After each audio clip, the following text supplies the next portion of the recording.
hard days today, guys. One of those days where I really wish God would come on with my husband. Where is my husband? Where is he at? Oh my gosh, I needed somebody to help me with my groceries today, to take them out of my car.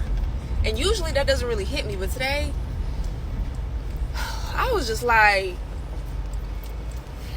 Lord, what? What is the ETA? And let me reiterate, I will wait. I've been waiting. I've been waiting a while. Do I want a cookie? Absolutely not. I don't want a cookie for waiting. That's what you got to do. But literally, I don't have any other option but to wait. There's not an option. There's not an option to date. There's not an option to settle. There's not an option to do any of those things. Because God has instructed that. And have I stepped outside the wheel a few times? Yeah. But then quickly you realize that, okay, you're settling. And God is like, yeah, go sit back down. What are you doing? But I just needed to rant really quick. Today's been rough. Every month is rough. Let's just say that. But today has been especially rough. Getting my groceries out of my car by myself. Any other day would be fine. Today, I just really needed some companionship. But I will be okay. Ladies will be okay. There's no big sermon in this. I just felt like ranting today. Keep your flesh in check. I know I'm trying my best to do that every month. We got it. We're good. Women need to stop turning everyday responsibilities into dramatic struggles and calling it waiting for a husband.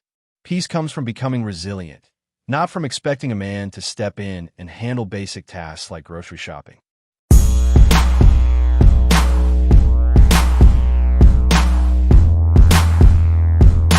So this is just going to be a little rant about how this country hates single people. You cannot succeed in this country if you're a single person, I swear. So I'm trying to move out of where I live now. I have a terrible living situation. And it's impossible. It's literally impossible. For a 1-bedroom, 1-bath, house or apartment, everywhere I have looked near me is starting out at $1,200 to $1,400. How much is it for a 2-bedroom though? Starting out $1,200 to $1,400. So if I had a second person, this would probably be way easier. Not to mention, you cannot even have pets at any of these places. How y'all gonna allow children that will absolutely do damage? But my cats who sleep all day, they can't come? And then Verizon, I need you to count your days. I'm supposed to be paying $85 for unlimited everything. Somehow though, my bill is always $99. And I just got an email a few days ago telling me that my plan is gonna be raised by $4. So I still have a $100 phone payment. So then I was looking to change phone providers because no, but that's pretty much the price anywhere for one line. Now, if I were to sign up and get 4 lines, it would be $100. So I can pay for 1 line, which is $100, or I can get 4 for $100. Make it make sense. What the hell? So they're making it to where you cannot survive this economy by yourself. And I don't like people. So like, I don't want people in my space all the time. I'm living with a nightmare roommate right now, and I am miserable. So I know everybody else has gotta be. When a woman talks about financial pressure, she's met with empathy. But if a man voices the same stress, he's accused of being weak or complaining. The double standard is clear. Men are expected to silently carry financial burdens, while women can openly present it as society failing them. One of the things that single child-free people really want is just the validation and someone to hold the space for them when they say, this is fucking hard. Yes, I know that having kids is hard and being a single mom is hard. Of course it is. That's why we don't want to fucking do it. But every time we try to share that this is really hard to do all of this shit alone and to do life alone in this economy, it just gets like hijacked by the moms who are like, being a single mom is hard. Of course it is. But so is ours. And all we want is just the space and ability to be like, hey, it's really difficult to do this shit alone. Let me just move my penis mic for a second. I liked pink and I thought it was cool, but then I got it and I'm like, it looks like a penis. So let me just move that out of the way. I was sitting on my couch in my apartment that I live in by myself, and I'm fully aware that I could get a roommate, but I'm 43 years old and I kind of don't want that, and I just want to live by myself. So I was sitting on my couch thinking about, oh, I wonder when I get into a relationship, like would he move in here? I'm not even actively dating, so I don't know why this popped into my head. But I was like, oh, would he move in here? And I'm like, no, there's not enough closet space. So we would have to upgrade into a 2-bedroom. And then I was like, oh, 2 bedrooms are more expensive. Yeah, but when you're splitting the rent with somebody, like it's only going to be what, like $300-400 more than what I'm paying for a 1-bedroom by myself. So if we do the math, as a single person, I am paying like $1,000 more a month just to exist in my apartment that I don't share and split the rent for with anybody. I would actually be saving money moving in with someone and upgrading to a more expensive 2-bedroom apartment. Imagine what I would do with an extra $1,000 a month. So I'm covering the costs of just like life in and of itself, an apartment, all of the bills. I'm doing all the cooking, all the cleaning, all the grocery shopping. If shit goes wrong with my car, guess who's got to bring it to the dealership? Me. Guess whose credit card that shit goes on? Mine. And yes, I am fully aware that these are all choices. Everything is always a choice, right? Like getting married to some dusty ass dude just so you can be like financially comfortable is also a choice. That is not a choice that I am willing to make, and I am fully okay with my life, and it is hard. Just like choose your hard. This is like choose your own adventure. It's okay that it's hard. It's okay that I'm not willing to sacrifice other things. And I just need a moment to say that, yo, this is fucking hard.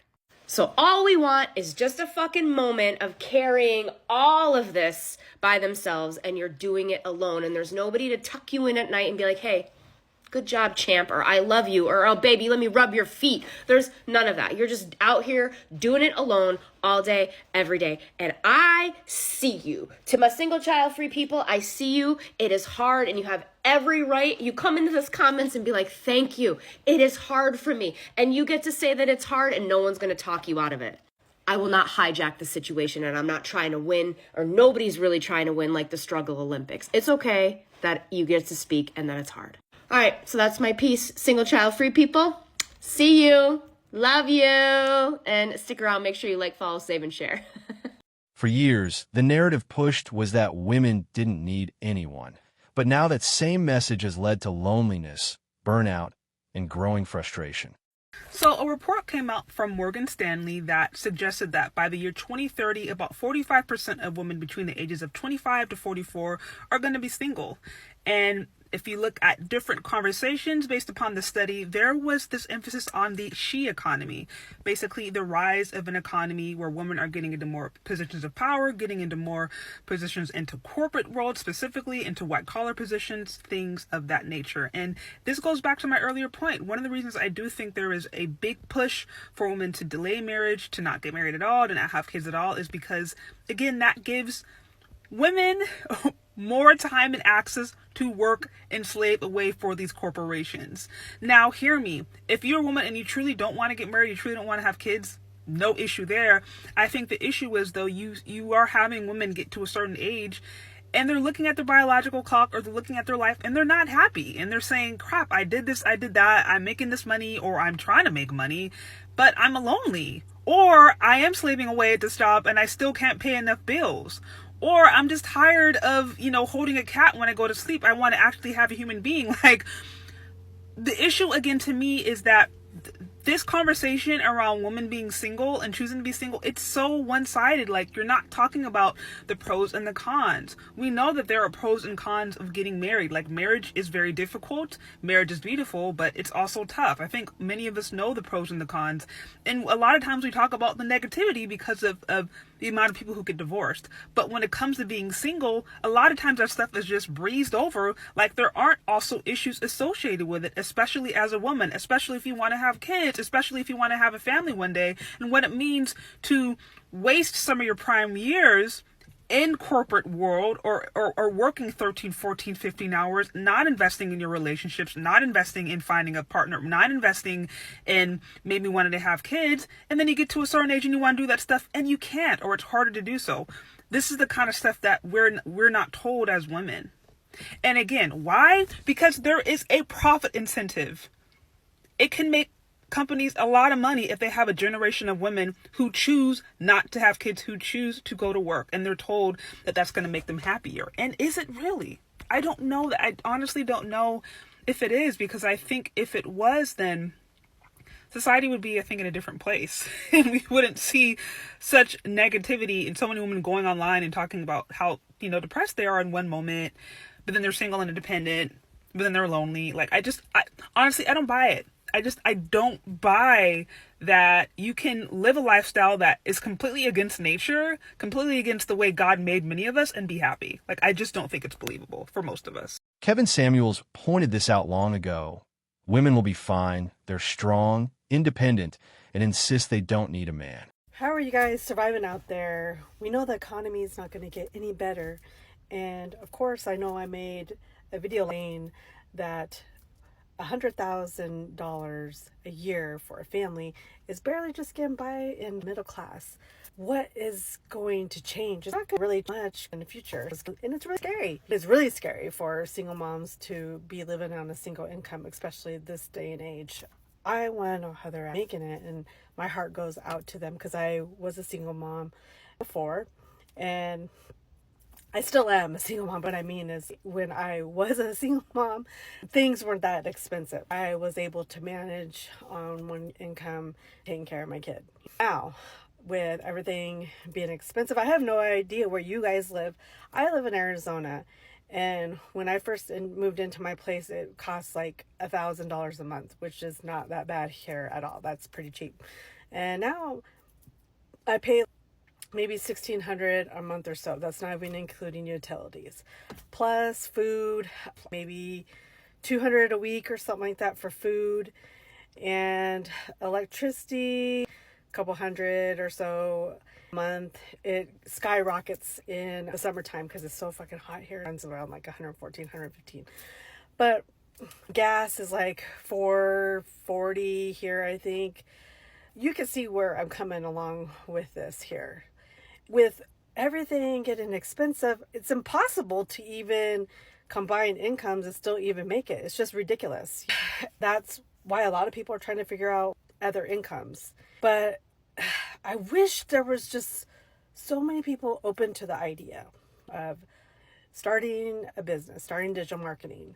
But their doubts and fears just get in the way of everything. And it's so frustrating. You make excuses. I've always heard excuses from people. But it's just so crazy. I don't get it. I mean, people just want to suffer and struggle when they know there's so many opportunities out there, but they're just so scared. Hey, you know what? I totally get it, because I was one of those people that felt buying a course was a scam. It took me forever to realize the concept of it. But once I pretty much got my head on my ass and trying to look at everything and decided to take that leap, is when things got better for me. You see the world differently. And I just wish everybody was able to visually see that, because I feel like everyone's just like a one-track mind and they're not able to see openly. I get really scared for our economy, and I'm scared for everybody, American people, everybody, because this is affecting all of us.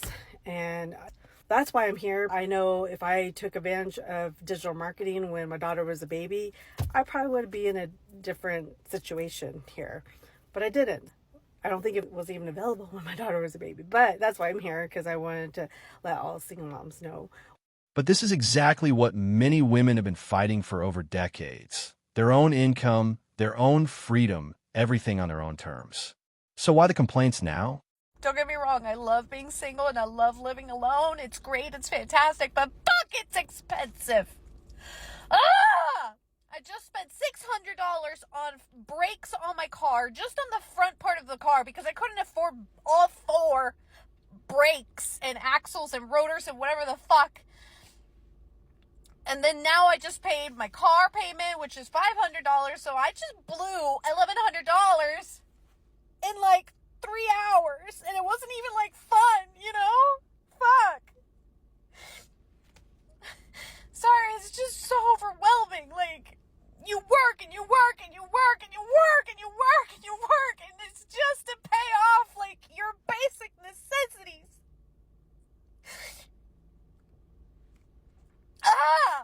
And you can't, like, in this city that I live in, public transport, please. If I were to do public transport, it's like asking to get rate, and I really shouldn't be crying because now I have to go to another work event, and now I'm gonna be all puffy. I'm just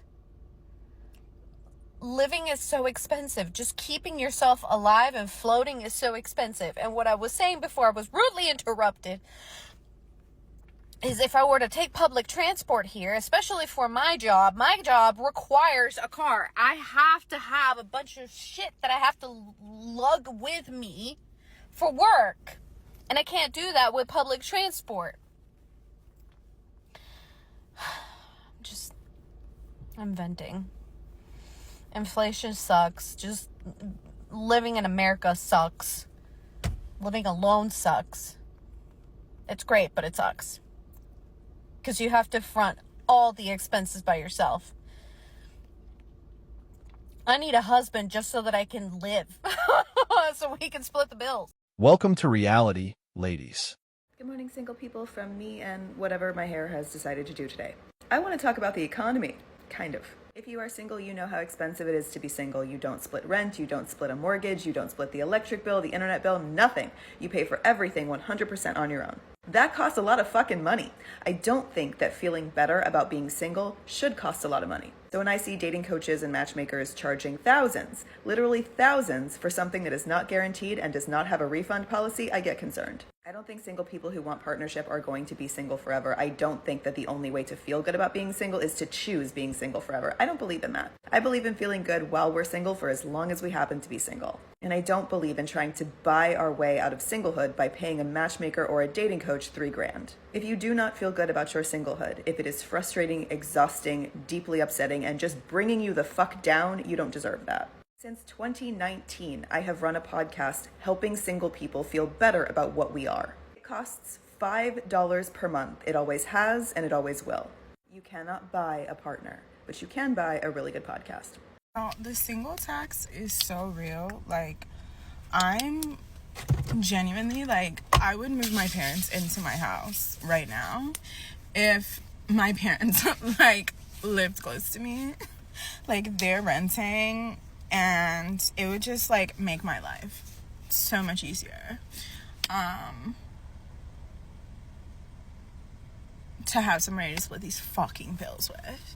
Everything is so expensive. I'm, like, just genuinely, like, fighting for my life. If you have a dual income, no kids household, consider yourself blessed and highly favored. Like, this is why, actually, my 15-year plan when I was 15, or excuse me, my 10-year plan when I was 15, I should have kept to that, actually. Wasn't this supposed to be the payoff? Living as strong, independent women? So I would love to get married again, but now it seems like men don't want to get married anymore. Like, why is this? I'm not even going to fiddle fuck around with this. I'm just going to give you the straight answer I hope you're looking for. And that answer is that there are two main reasons why men don't want to get married anymore. Now, both these reasons are based upon the man being successful, which is the kind of guy you ladies want to marry anyway. And those reasons are, one, it's statistically idiotic to do it. And two, a successful man gains absolutely nothing except risk by getting married. So let's quickly dive into each of them. So for one, it's statistically stupid for a successful man to get married. Because right off the bat, 60% of marriages end in divorce, with more than 85% of those divorces being initiated by the wife. And let's be real, not everybody who's unhappy actually gets divorced. So we could probably throw another 10% on top of that of people who just unhappy but stay together anyway. So that brings it to about 70% of marriages either end in divorce or stay married while they're unhappy. That's 7 out of every 10 marriages. Not to mention, on top of that, in cases where somebody's getting alimony, 97% of the time,